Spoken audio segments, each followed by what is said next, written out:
안녕하세요, 서로입니다. 서로의 리디포유에 오신 여러분들 환영합니다. 오늘도 열심히 산 구독자님들에게 책 한 권의 여유를 선사하겠습니다. 오늘 읽어드릴 책은 이즈미 마사토 작가의 부자의 그릇입니다. 여러분은 한 번쯤 이런 말을 들어보신 적이 있을 겁니다. 사람마다 고유의 그릇의 크기가 있다. 이 책에서는 돈은 그만한 그릇을 가진 사람에게 모여든다며 부자의 그릇도 크기가 있다고 말하고 있습니다. 그만한 그릇의 크기는 과연 어떻게 만들 수 있을까요? 저자는 단순히 돈을 쫓는다고 해서 부자가 된다고 말하고 있지는 않습니다. 그 방법을 다음의 스토리텔링을 통해 풀어내고 있습니다. 한때 잘 나가는 주먹밥 가게 사장이었다가 현재는 도산에서 3억 원의 빚을 지고 있는 젊은 사업가에게 수수께끼 노인이 나타나 대화를 하며 돈의 본질과 돈을 다루는 능력을 키우는 법을 가르쳐주고 있습니다. 이런 배경을 갖고 제가 이 책에서 인상 깊게 읽었던 일부를 읽겠습니다. 구독과 좋아요 부탁드리면서 서로의 리디포유 바로 시작합니다. 1장 부자의 질문 신용 돈은 어디서 생겨나는가? 나한테 신용이 없다고 단언한 것이 조금 미안했는지 노인은 한결 상냥해진 말투로 다시 물었다. 돈은 어디서 생겨난다고 생각하나? 글쎄요. 교과서처럼 대답하면 중앙은행이 인쇄해서 전국에 유통하는 것 아닙니까? 하지만 이 나라 어디에 중앙은행으로부터 공짜로 돈을 받았다는 사람이 있지? 그건 그래서 돈은 사람을 비추는 거울이라고 한 걸세. 경제 시스템으로 바라보면 일련의 가정이 있겠지만 자네에게 돈을 건넨 건 실생활과 관련된 회사나 가게 매니저, 고객, 부모님, 친구 등 그 중에 누군가였을 거야. 이처럼 자네에게 돈을 가져오는 건 반드시 자신이 아닌 다른 사람이야. 금리는 자네의 신용도를 나타내는 한 예에 불과하지. 즉, 남이 자네를 어떻게 보는지가 자네의 통장에 나타난다는 걸세. 나는 깊이 한숨을 내쉬었다. 그야말로 절망적인 말이다. 이 노인은 정말 나에 대해 뭔가 알고 있는 걸까? 죄송합니다, 어르신. 말씀을 안 드렸습니다만 저는 거의 3억 원에 달하는 빚이 있습니다. 사업에 실패했거든요. 그랬군. 노인은 별일도 아니라는 듯 내가 한 말을 흘려버렸다. 빚 자체는 나쁜 게 아니야. 만약 자네에게 연간 3억 원의 수익이 났다면 나는 아무 의견도 내놓지 않을 걸세. 연간 3억 원이라. 한때는 저에게도 그게 그저 꿈 같은 숫자가 아니었지만 지금은 수입이 전혀 없습니다. 얼마 전까지만 해도 설비와 기자재는 남아 있었지만 그것마저 돈으로 바꿔서 지금은 정말 땡전 한 푼도 없습니다. 아까 밀크티를 산 돈이 마지막이었나? 네. 하하하. 유쾌한 젊은이야. 한 가지 여쭙고 싶습니다. 어르신이라면 1,000원으로 뭘 하셨겠습니까? 그 돈으로는 할 수 있는 게 아무것도 없지 않습니까? 돈은 만능이 아니야. 돈의 본질을 이해하려면 우선 그 환상에서 벗어나야 해. 1,000원을 미천으로 생각하니까 사고가 좁아지는 거야. 아까 돈은 자네를 비추는 거울이라고 했네만 그 반대는 성립이 안 돼. 즉, 1,000원이 자네인 것도 아니고 3억 원의 빚이 자네인 것도 아니야. 유명한 일화를 소개해 주겠네. 한 대학에서 독특한 실습 수업을 했어. 5달러를 미천으로 돈을 버는 방법에 대해 궁리해보는 시간이었지. 그러자 학생들은 머리를 짜내어 다양한 장사를 생각해냈어. 5달러로 폐품을 사와서 재활용해 판다는 아이디어도 나왔고, 값싼 정비용품을 사서 자전거 관리 서비스를 제공하자는 의견도 나왔지. 하지만 가장 높은 매출을 올린 건 뭐였는지 아나? 바로 5달러에 학생들의 시간을 판다는 생각이었다네. 다음 수업을 시작하기 5분 전의 시간을 기업에 판 거야. 그 대학에는 우수한 학생이 많았기 때문에 기업들이 5달러에 그 5분을 사서 자사를 홍보할 수 있게 한 거지. 결국 5달러짜리 물건이라는 틀에 얽매이지 않은 학생들의 승리로 끝이 났다네. 보아하니 자네는 아직 젊어. 그리고 남들이 겪지 못한 걸 경험한 것 같네만 그 경험을 누군가에게 파는 건 어떻겠나? 실패한 사업가의 경험을 누가 산다는 겁니까? 그거야 그 경험을 미천으로 책이라도 쓰면 되지 않겠나? 베스트셀러가 되면 인세가 들어올 것 아닌가? 실패한 경험은 소중하니까. 이 노인과 이야기를 나누고 있으면 이상하게도 모두 가능할 것만 같은 느낌이 든다. 하지만 곰곰이 생각해보면 그 아이디어는 아직 사용할 수 없다. 나 자신도 내가 실패한 원인을 알지 못하기 때문이다. 내 생각에 나는 단지 운이 나빴을 뿐이다. 어느 누가 운 없는 한 남자의 이야기를 좋아하겠는가? 돈이 만능은 아니지. 하지만 돈을 다루는 방법을 바꾸면 인생도 바꿀 수 있어. 나는 자네에게 신용과 돈에 대해 말하려던 참이었는데 한 예로 금리를 들어보지. 하지만 그게 전부는 아니야. 우선 돈이 어떻게 성립되는지부터 말하는 편이 더 이해하기 쉬울 것 같네. 돈의 역사란 신용의 역사와도 같아. 경제가 처음 성립됐을 땐 사람들은 오직 물건만 믿었어. 이른바 현물이지. 눈앞의 물건과 물건을 교환함으로써 경제가 성립될 수 있었다네. 하지만 그것만으로는 경제가 잘 돌아가지 않는 상황이 생기기 시작했어. 경제에 시간관념이 들어갔기 때문이야. 지금 당장은 물건이 없지만 기일까지 원하는 걸 마련해 줄 테니 이걸로 교환해 주시오. 기다려주는 만큼 얼마를 더 얹어 주겠소. 이런 대화가 정말 오갔는지는 모르겠지만 실제로 교환하기까지 필요한 시간을 선조들은 약속이라는 형태로 성립시켰어. 그리고 약속을 증명하는 증거가 발행됐다네. 그게 당시에는 문신 같은 형태였는지도 모르고 끈 한 가닥이었는지도 모르지. 어쨌든 이때가 바로 돈이 탄생하는 순간이라네. 물건과 물건이 아니라 물건과 신용이 처음으로 거래된 거야. 시간 개념 다음에는 지역 개념이 들어갔지. 경제 규모가 커지면서 마침내 어디서든 가치가 인정된과 동시에 유통비용이 낮은 금화가 발명됐어. 그리고 그것이 현대에 통용되는 지폐의 기원이 됐다네. 이처럼 시간을 거슬러 올라가면 돈은 곧 신용이 모습을 바꾼 것임을 알 수 있어. 국가는 그 수표에 이서한 민법에서 채권 양도의 의사표시를 증권의 뒷면에 기재하는 일, 보증인에 불과하고 그리고 약속을 지킨 사람은 더 큰 거래가 가능해졌어. 신용도가 높을수록 더 비싼 거래도 가능해지는 거지. 이게 뭘 의미하는지 알겠나?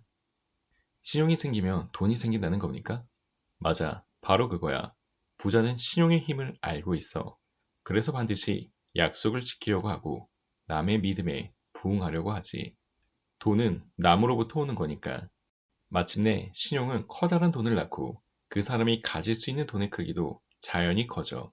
그러면 또다시 신용도가 상승하는 구조인 거야. 사회에서 돈은 커다란 흐름과도 같아. 그 흐름을 힘껏 끌어당기려면 우선 신용을 얻는 게 중요해. 신용이 있으면 돈이 먼저 다가오지. 그럼 반대로 돈이 없는 사람은 신용도 없는 겁니까? 지금의 자네가 거기에 해당하는지 모르겠네만 돈이 없는 사람은 의심이 많아서 좀처럼 남을 믿지 않고 흠부터 찾으려고 하지. 남을 믿지 못하면 신용을 얻지 못하는데도 말이야. 자연히 돈은 그 사람을 피해서 돌아가게 되고. 그렇지만 부자도 남을 믿었다가 속는 일이 있지 않습니까? 특히 돈이 있으면 세상 사기꾼들은 죄다 인심 좋은 부자들을 찾아오기 마련입니다. 그래서 파산한 사람들도 적지 않고요. 어르신의 이야기는 저도 어디선가 들은 적이 있지만 이상론처럼 들릴 뿐입니다. 사물은 절대 한 면만으로 이루어져 있지 않아. 나는 아무나 믿으라고 하는 게 아니야. 신용도라는 건 그 사람의 인격에 비례한다고 보네. 가혹한 현실이지만 신뢰하는 사람, 신뢰받는 사람은 언제나 동일한 계층에 있어. 같은 의미로 속이는 사람, 속는 사람도 마찬가지야. 자네는 뭐를 근거로 사람을 믿나? 아직 내 이야기를 믿지 못하더라도 이것만은 기억해 주게. 자네가 상대를 믿지 않으면 상대도 자네를 믿지 않아. 신용이 돈으로 바뀌면 믿어주는 상대가 있는 것만으로도 재산이 되지. 나는 지난날을 돌아보았다. 실패를 거듭한 지금 내 신용도는 노인의 말대로 바닥일 것이다. 1년 전만 해도 나를 믿어주는 친구들이 있었지만 나는 그들을 배신했다. 지난 1년간 온갖 곳에서 돈을 빌리고 더는 빌릴 곳이 없어지자 나는 친구들에게도 손을 뻗었다. 그들은 두말 없이 돈을 빌려주었지만 지금은 돌려줄 가망이 없어 그들을 볼 면목이 없다. 이처럼 나는 신용을 악용해왔다. 게다가 지금 나는 내 처지를 한탄하면서도 스스로 잘못한 것은 없다고 생각하며 주변을 원망하거나 삐딱하게만 바라보고 있다. 결국 신용이 있어야 돈도 생기는 거야. 돈의 성립 과정을 봐도 그건 명백한 사실이고, 자네는 실패를 많이 겪은 것 같은데 이제 누군가가 자네를 믿어주는 걸 포기할 텐가? 나는 어떻게 대답해야 할지 난감했다. 다른 사람이 저를 믿어주길 바라지만 아마 어려울 겁니다. 저 자신도 지금의 저는 믿을 만한 인물이 못 된다고 보고요. 아직은 괜찮아. 인생이 변하는 건 순식간이거든. 나는 자네의 조커로서 이곳에 나타났어. 혹시 내가 한 말 중에 의문이 들었던 건 없나? 나는 노인이 한 말들을 떠올렸다. 인간이 돈 때문에 저지르는 실수 중 대부분은 잘못된 타이밍과 선택으로 인해 일어난다. 사람마다 다룰 수 있는 돈의 크기가 다르다. 돈을 다루는 능력은 많이 다뤄봐야만 향상된다. 돈은 그 사람을 비추는 거울이다. 돈은 신용이 모습을 바꾼 것이다. 이 모든 말들은 나를 괴롭게 만들었다. 하지만 지금 나한테 딱히 도움이 될 만한 것은 없어 보였다. 애당초 빚더미에 앉은 남자가 뭘 할 수 있겠는가? 친구들도 이런 나를 더 이상은 믿어주지 않을 것이다. 나는 내가 잃은 것들이 얼마나 큰 것인지 생각하며 머리를 싸맸다. 내가 기댈 수 있는 사람은 이제 가족뿐이다. 그러나 빚은 아무리 시간이 오래 걸려도 나 혼자서 꾸준히 갚아가야 한다. 그 기나긴 여정을 생각하면 머리가 아찔하다. 아니요, 모두 이해했습니다. 아까 부자는 약속을 반드시 지킨다고 했는데 사실 나는 자네를 구원하러 왔다네. 저를 구원한다고요? 그렇다면 빚을 대신 갚아주십시오. 하하, 그건 무리겠지요? 내가 가볍게 던진 말에 노인의 낯빛이 순간 어두워졌다. 그의 얼굴에서 조금 전까지 보았던 온화한 표정은 사라지고 없었다. 자네는 내 말을 믿지 않나 보군. 당연히 그럴 수밖에요. 느닷없이 낯선 사람이 나타나서 왜 저를 돕겠습니까? 믿으라고 하시는 게 더 무리입니다. 내가 현금 3억 원이 든 가방을 갖고 있으면 믿을 텐가?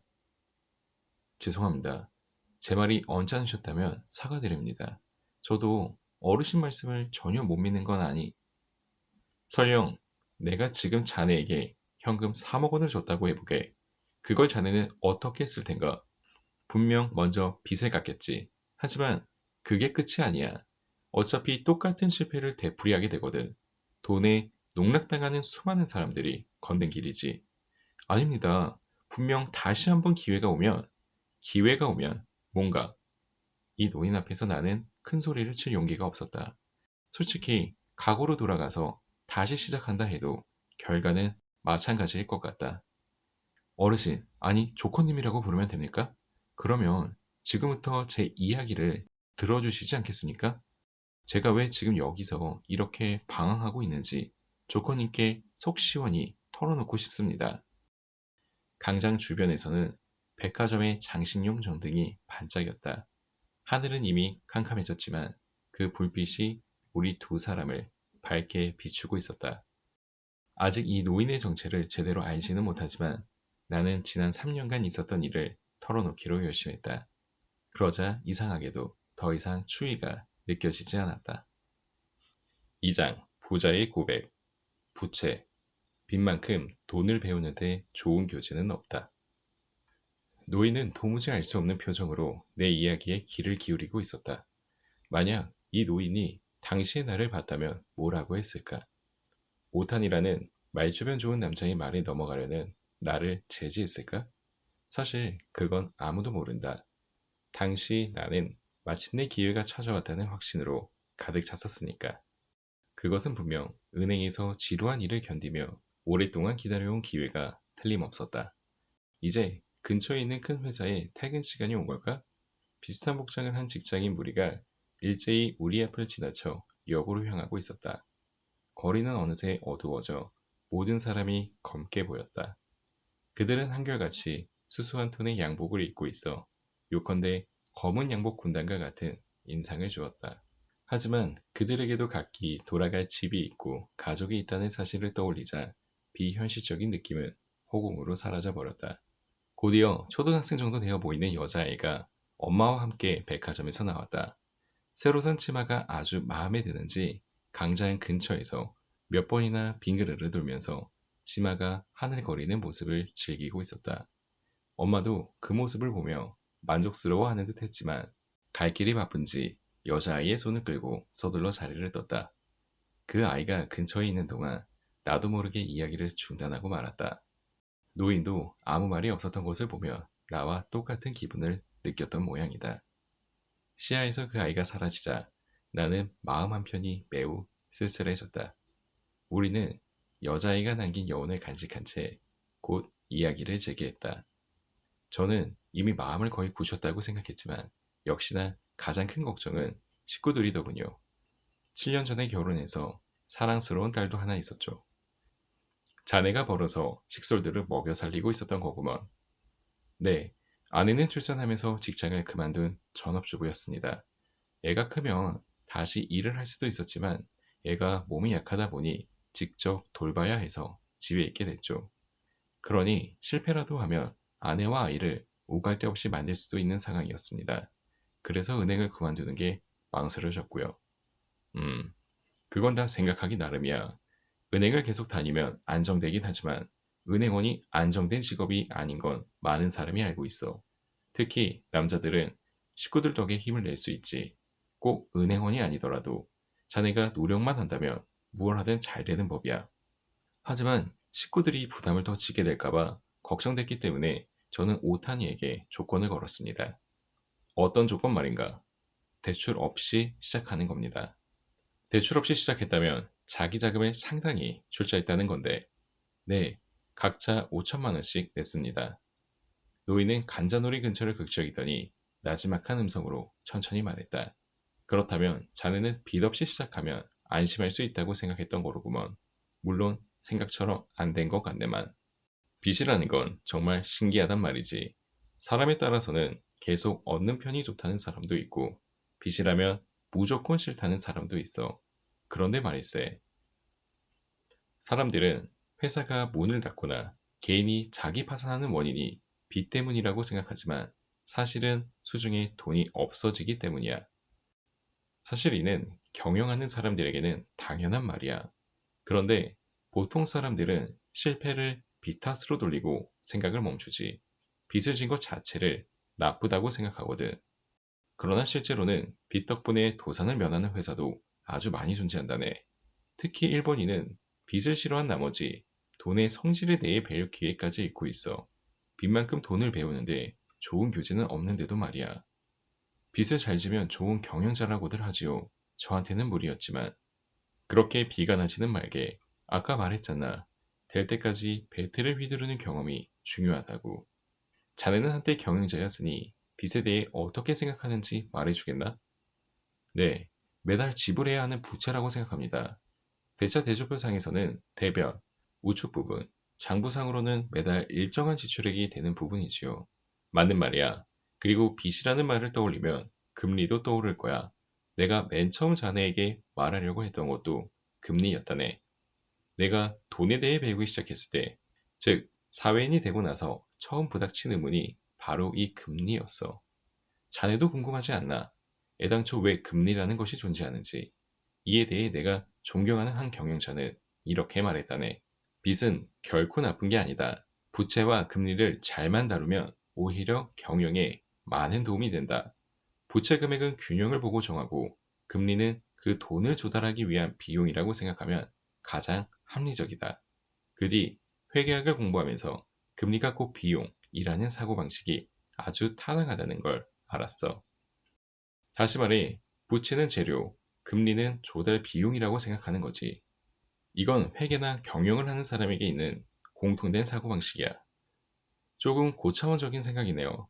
저는 그런 식으로 부채와 금리를 다뤄본 적이 없습니다. 은행에서 사람들에게 돈을 빌려주는 장사를 했는데도 실제로 제가 빚을 졌을 때는 너무 불안하더라고요. 역시 빚은 부채, 그리고 금리는 돈을 빌려준 것에 대한 사례금과 같다고 생각했습니다. 예를 들어 자네가 회사를 경영하면서 1억 원을 빌렸는데 연간 300만 원의 금리를 내야 한다고 생각해보게. 그리고 이 300만 원은 늘지도 않을 뿐더러 줄지도 않아. 사실 매년 300만 원을 계속 지불하면 1억 원은 갚지 않아도 돼. 1억 원을 빌림으로써 발생하는 연간 비용은 300만 원이지만 이걸 비싸다고 볼지 싸다고 볼지에 대해서는 사람마다 생각이 달라. 도산을 면하기 위해서 매년 300만 원을 지불하고 현금 준비금을 없애지 않기 위해서 돈을 빌려드는 건 여느 회사라면 모두 하는 일이야. 하지만 그 1억 원은 언젠가 갚아야 하는 돈 아닙니까? 그렇다면 지불한 금리는 헛되게 쓴 게 됩니다. 빨리 갚지 않으면 그렇게 헛되이 지불하는 돈은 계속 증가할 거고요. 하지만 이 1억 원이 자금 부족을 막기 위해 빌리고 있는 돈이라면 이건 보험과도 같다고 볼 수 있지. 절대 헛된 게 아닐세. 이때는 금리를 회사가 도산하지 않도록 하기 위한 환급되지 않는 보험료라 생각할 수도 있어. 요컨대 시점에 따라 빚은 다양한 형태로 변한다는 거지. 1억 원을 위해 준비해야 하는 비용이 연간 300만 원이라면 싼 걸 수도 있겠지만 저에 대한 금리가 이렇게 쌀 리는 없지 않습니까? 아까 어르신에게서 100원을 빌렸을 때 금리가 20%라 하셨죠. 그렇다면 제가 1억 원을 빌림으로써 발생하는 비용은 연간 2천만 원입니다. 이건 얼마든지 회사를 닫게 할 수도 있는 금액입니다. 그렇지. 신용이 돈을 낳는다는 건 빚에도 해당된다네. 예를 들면 자네의 말처럼 A 회사에서는 300만 원만 드리면 될 것을 B 회사에서는 2천만 원이나 드려야 할 때가 있어. 여기서 차액 1,700만 원이 의미하는 바는 무엇일까? 바로 A 회사의 입장에서는 신용이 낳은 돈이 되는 셈이지. 그래서 금리를 다루는 일이 어렵다는 거야. 자네처럼 1억 원을 준비하는데 2천만 원의 비용이 든다면 회사가 어떻게 버티겠나? 300만 원과 2천만 원의 차이가 크네요. 하지만 사물에는 양면이 있다고 내가 좀 전에 이야기하지 않았나? 즉, 지불하는 사람이 있다는 건 받는 사람이 있다는 걸 의미한다네. 혹시 자네는 남에게 돈을 빌려준 적이 있는가? 지금부터 빚에 대한 얘기를 좀 더 해보자고. 아까 말한 것처럼 빚은 돈을 배우는 데 있어 아주 좋은 재료이니까. 오늘 제가 읽어드린 부자의 글은 어떠셨나요? 각 사람에게는 개인이 다룰 수 있는 돈의 크기가 있고, 그렇게 먼저 자신의 그릇을 키워야 큰 돈이 들어오고, 개인에게 돈을 가져오는 건 자신이 아닌 다른 사람이며, 그렇게 신용의 힘을 쌓다 보면 큰 돈이 들어오는 기회가 생긴다는 책의 내용. 개인적으로 저는 그동안 저의 행실을 돌아보고 주변 사람들과의 신용을 생각해 보게 되더군요. 제가 읽지 않은 부분에서도 그릇의 크기를 키우는 데 필요한 핵심 내용들이 키워드별로 많이 소개되고 있는 점 참고 부탁드리며 지금까지 들어주셔서 매우 감사합니다. 이상 서로였습니다.